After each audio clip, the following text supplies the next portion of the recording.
Hello everyone, welcome to GGN. Today is Monday, March 11th, 2013, and I'm Darko. So this first article I have for you is the 2,800 pigs dumped in Shanghai River raises concern. Most of you have already seen this in the mainstream media. It's to demonize China, and God forbid if you go in there and check out some of the factory farms and what's going on in there in America. The point of showing this article is what their people are not seeing, which is a story like this that occurred January 30th. Well, it didn't occur on January 30th, but right around there. 2013, over 200 Syrians killed in Aleppo, 80 bodies found in river. So nothing was done by the, quote, international community, and all these human rights don't said a damn thing about it. Of course, the Free Syrian Army, which are basically foreigners and terrorists and mercenaries, has claimed that it was the regime, the Assad regime. But it says, on the other hand, a security source in the Syrian government said that the dead bodies found in the Quelq River are the bodies of citizens from the Bustan al-Qasr district, adding that terrorist groups kidnapped them for being loyal to the ruling regime. And it was in a rebel-held district where it occurred. But in doing so, and looking at that news and looking for that article, I found another article, and it's the same type of story. It just happened. Syrian rebels, 20 bodies found in Aleppo's river. It says here, bodies found in the same spot as previous massacres. Syrian rebels reported 20 more bodies have been found. It said in Aleppo's river, sorry, it's a typo, turning up in the rebel-held Bustan al-Qasr neighborhood. They're insisting that the bodies were killed by security forces and dumped in the water. They were found in the exact same spot as the previous incident in late January, in which 81 bodies of executed young men who were previously reported kidnapped by the rebel al-Nusra Front. The rebels insist most of the time that the bodies have been found in that river, it is because they were killed upstream in the government-held neighborhood in central Aleppo. Such incidences have become increasingly common across Syria, and the lack of media on the ground leaves it often unclear who is killing them, so there should be an outcry for that. But Syrian rebels rescued, not abducted, says UN workers. So remember I was talking about how before this was even mainstream news about these UN workers becoming basically kidnapped by the rebels, that they were kidnapped by the rebels because we covered that they had control over the whole border, the Israeli-Syrian border. So it was most likely them, rebel-held. We also covered an article specifically relating to kidnapping by the rebels to fund their terrorist activities of carrying out regime change for the West. But this takes the cake right here, this story I saw. And this was March 8th, so it was right on Friday night after I posted those uploads. A Syrian rebel group that first claimed it abducted a group of UN observers from the Golan Heights announced Thursday it was rescuing it from fighting. So they didn't kidnap them for ransom, they were rescuing them, that's right. An interesting twist here with the story. It says here a video that accompanied Wednesday's post in which the kidnappers said the observers would not be released until Syrian President Assad withdrew troops from the area was deleted. So pretty interesting. Is this like the West kind of blackmailing the UN or the Syrian government by using the UN because their proxy forces are losing, i.e. the Free Syrian Army. It says with God's help we managed to secure a group of UN members working in the border town after they were victims of the criminal shelling of the Assad's gangs, a statement posted. So, God willing, they said, we request from the United Nations to send us a security convoy so that we can deliver them to the organization. Captive Ukrainian journalist escapes Syrian rebels. So it says here, after 5 months of captivity and fear of execution, the Ukrainian journalist has safely escaped from Syrian rebels. So, relatives and friends of the journalist managed to escape the building she was kept in. It says here, and hid from pursuers in the mountains. She then had to walk about 15 kilometers before reaching Syrian army forces and is now traveling to Damascus in safety. In two brief interviews, she said the captors mistreated her and decided to run away for the fear that they would kill her and blame the government forces for another death. Despite this, the journalist vowed to remain in Syria and continue to highlight the ongoing conflict. She was quoted saying, "The world is just blind. I will definitely do everything for these people to discover what is really going on here." Saying Syria is a friend in need. Al-Qaeda claims killing 48 Syrian soldiers in Iraq. So, again, this is something that we covered and we called it out for what it was. It was the Free Syrian Army and their Al-Qaeda links that killed Syrian forces as they were heading from Iraq across the border after chasing the rebels out of Syria back into there, and they got slaughtered. Al-Qaeda affiliate group in Iraq has claimed responsibility for last week's killing of 48 Syrian soldiers and 9 Iraqi guards in western Anbar province. The group said the fighters launched an attack from 2 directions using light and medium-range weapons as well as rocket-propelled grenades. Within less than a half an hour, the whole convoy was annihilated. Al-Qaeda acts as reserve forces of the U.S. across Iraq.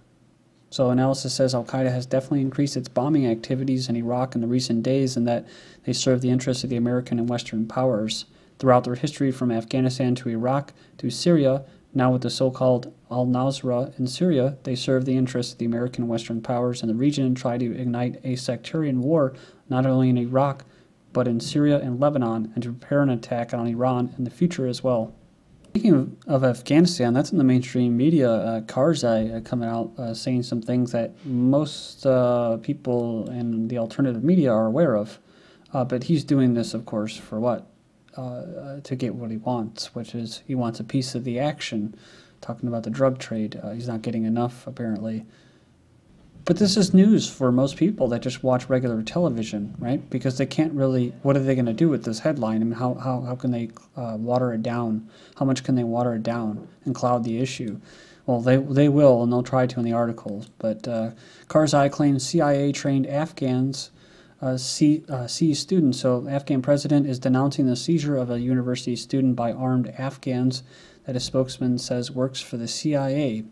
So he told the AP on Sunday that the CIA freed the student after Karzai's staff intervened. But it says here, but Fazeh says Karzai wants the armed Afghans arrested and will ban foreign forces from universities. So it says raiders fired shots as they grabbed the student Saturday from a Kandahar university. He says they interrogated him at a CIA post that Taliban leader Mullah Omar once used as a home. The CIA could not be reached for a comment. Of course they couldn't. Karzai says Taliban in service to America. So Cryptagon says, my guess is that Karzai probably perceives that he's not getting a big enough cut of the opium pie.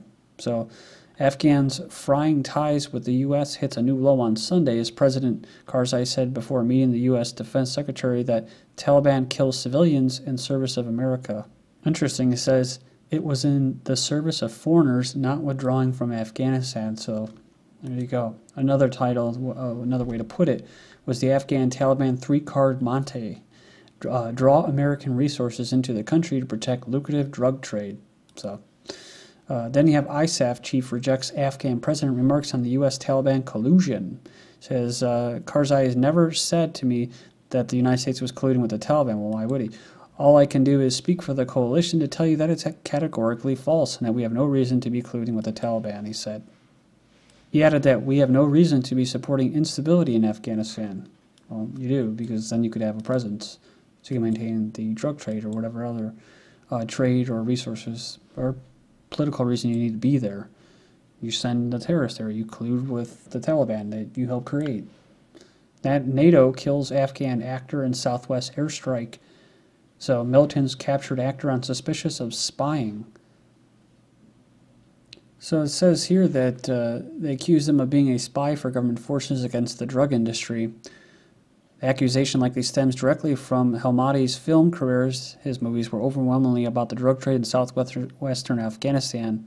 He was being interrogated at the time of the strike. This latest incident is going to add to the complaints about the number of civilians being killed in the occupation and the apparent lack of care taken to ensure that civilians like Helmadi weren't in the line of fire before attacking. Mali war disrupts cocaine supply to Europe. So France's surprise intervention, I'm sure it wasn't a surprise to them or the international community or think tanks in northern Mali against the Islamist fighters involved in lucrative drug running has disrupted cocaine supply to Europe, but smugglers are already finding new routes. 75 planes with 3,000 tons of weapons left Croatia for Syria. So more details have been revealed in the Croatian arms to Syria scandal after the world media reported that Saudi Arabia has financed a large purchase of infantry weapons from Croatia and secretly transported them to anti-government fighters in Syria. It's similar to that, I don't even want to call it a leak because I don't think most leaks are even really leaks. They're just put out there as disinformation. But it's worth considering is the email by Western powers, and that about planting a bomb, basically made in Ukraine, and blaming it on the Russians. They didn't say blame it on Russians, but basically getting chemical weapons in Syria to go off and blame Assad's government and link it back to Russia, and of course Hezbollah, right? That's the whole thing, and then Iran.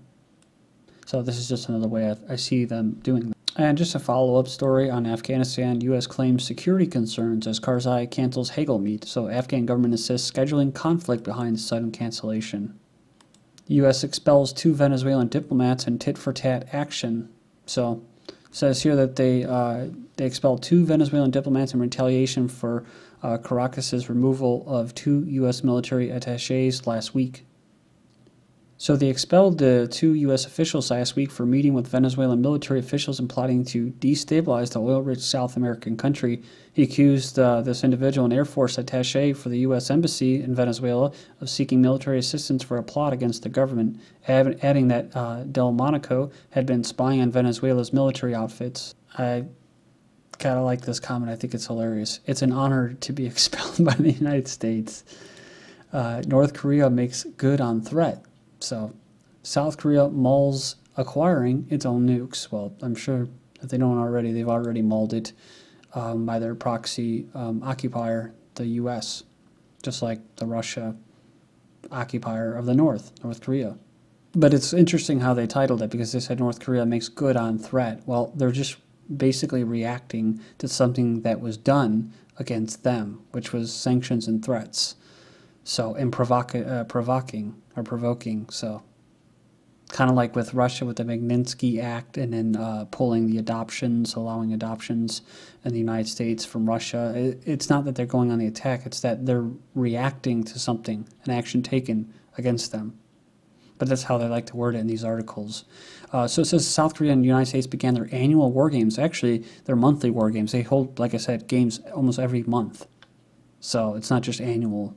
North Korea basically canceled the 1953 armistice agreement that ended the Korean War. If the U.S. has nuclear weapons, why can't we? So this is coming to independence, so people in the U.K. and U.S. are supposed to say, oh, because you're evil. You're an evil axis of evil. North Korea's nuclear test drew international censure, but Pyongyang rejoice says here that convinced that South Korea has over 800 nuclear warheads pointing their way, people in the North believe the nuclear weapons are essential for safety of their country. Remember, just recently they've had 2 tests in a week. Pakistan basically firing off missiles that were capable of carrying nuclear warheads, but was never covered because North Korea was all about coverage. And Jordan, not much news on this. Jordan close to commissioning 2 nuclear reactors, but it declines to sign a accord with the United States. Jordan is close to commissioning 2 nuclear reactors, so it's going to be built south of the Syrian border. There's nothing, everything it says in here is about, it's about dependence on oil and gas, energy, nothing about nuclear weapons.